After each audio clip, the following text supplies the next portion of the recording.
সুনামগঞ্জ জেলায় এবার বোরো ধানের আবাদ হয়েছে 2,23,511 হেক্টর জমিতে।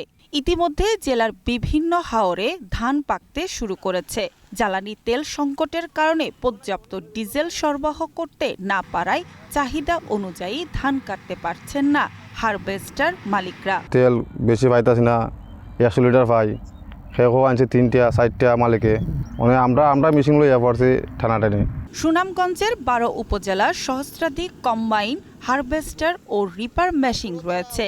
একটি কম্বাইন হারভেস্টারে দিন রাতে মিলিয়ে 60 থেকে 70 বিঘা জমির ধান কাটা যায়। এতে প্রতিদিন হারভেস্টার মেশিনের জন্য 120 থেকে 150 লিটার জ্বালানি তেল প্রয়োজন।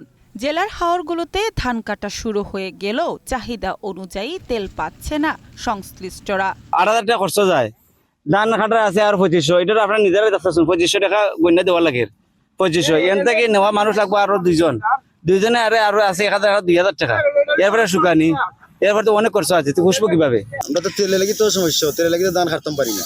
ওটা আনছিলাম সকালে, আনছিলাম 30 লিটার তেল 125 টাকা 30 টাকা করি, তখন তো একটু সময় তেলও ফুরাই যাব।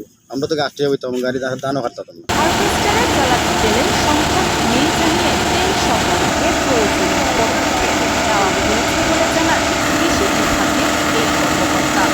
যে পরিমাণ জ্বালানি তেলের প্রয়োজন সেটা আমরা চিঠির মাধ্যমে জানিয়েছি এবং জেলা প্রশাসক মহোদয় সংশ্লিষ্ট কর্তৃপক্ষকে জানিয়েছেন বলে আমি যতটুকু জানতে পেরেছি।